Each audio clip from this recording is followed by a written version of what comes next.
ہمارا دین دین اسلام ہے، اور اگر کوئی بندہ یہ سمجھتا ہے کہ میں حق پہ ہوں تو اس کو اپنے اس موقع پر ڈٹ جانا چاہیے۔ یہ حضرت حسین رضی اللہ تعالیٰ اور حضرت عبداللہ ابن زبیر نے اس امت کو، قیامت تک آنے والی امت کو سکھایا ہے کہ موقف جب آپ سمجھتے ہیں میں حق پہ ہوں۔ ہمارے لیے، ہمارے ہاں اہل سنت میں یزید کو کوئی وقت اور ویلیو نہیں دی گئی، نہ ہمارا اس سے کوئی رشتہ ہے۔ ہمارا رشتہ ہے تو وہ حضرت حسین کے ساتھ ہے۔ حضرت حسین ہماری سر کی پگڑی اور ٹوپی ہیں۔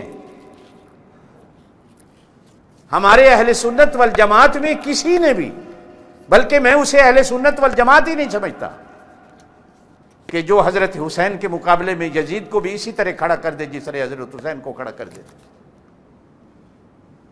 ہاں، لیکن اتنا ضرور کہتا ہوں کہ یزید کے برا بھلا کہنے میں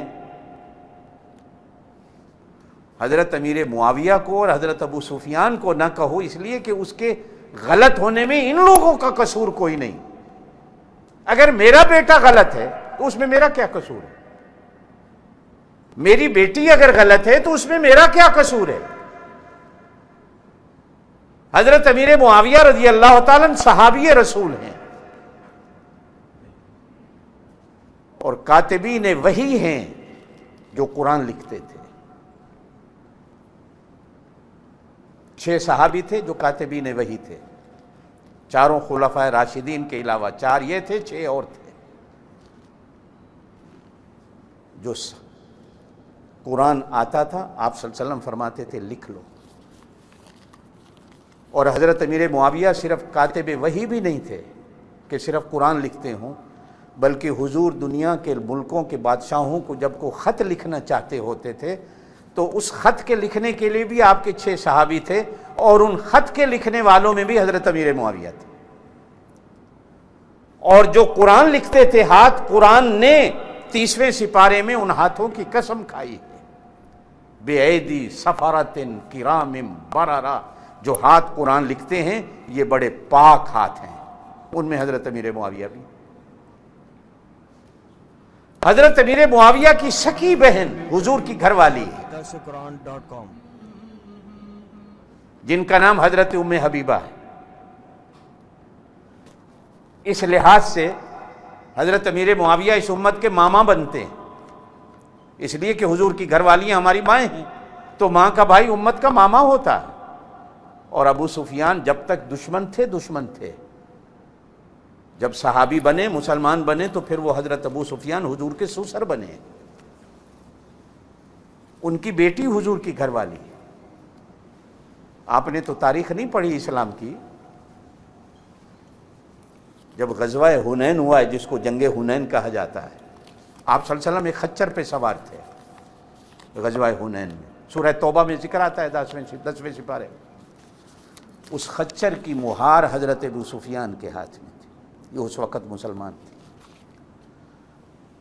اور جنگ حنین اتنی زور کی وہ جنگ تھی کہ صحابہ بھاگے میدان چھوڑ کر۔ کتنے صحابہ تھے؟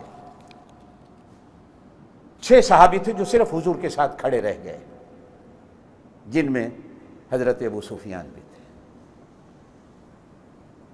آنکھ میں تیر لگا، ایک آنکھ ضائع ہو گئی حضور صلی اللہ علیہ وسلم کے ڈیفنس میں، حضور کے دفاع میں۔ جو بندہ حضور کے دفاع میں اپنی آنکھ کو ضائع کر دے اس کو کافر کہنا کو آسان ہے؟ شرم حیا ہی نہیں رہی ہمارے اندر۔ آنکھ ضائع ہو گئی، اور دوسری جنگ ہوئی، اس میں دوسری آنکھ بھی چلی گئی، دونوں آنکھیں اسلام کی خاطر ضائع ہو گئی۔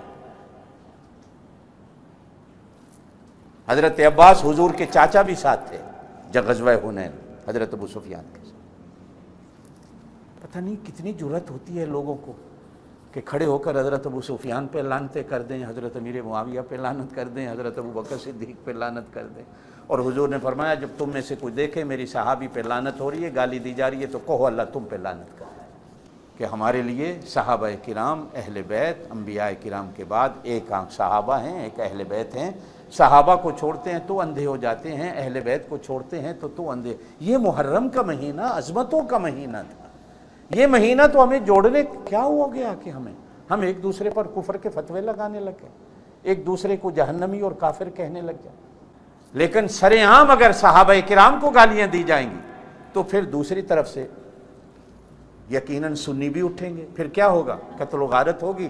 جب قتل و غارت ہوگی تو ملک میں تباہی آئے گی. دشمن لڑانا چاہتا ہے. ملک شام اور ملک یمن کی طرح پاکستان کو بنانے کے منصوبے ہو چکے ہیں کہ یہاں بھی آپس میں سنیوں مسلشیوں کو آپس میں لڑاؤ. کس طرح یہ تباہ و برباد ہو. لیکن ہم لوگ پاگل ہیں، ہم لوگ دشمن کی اس چال کو سمجھ نہیں رہے، بس آپس میں لڑنے میں لگے ہوئے.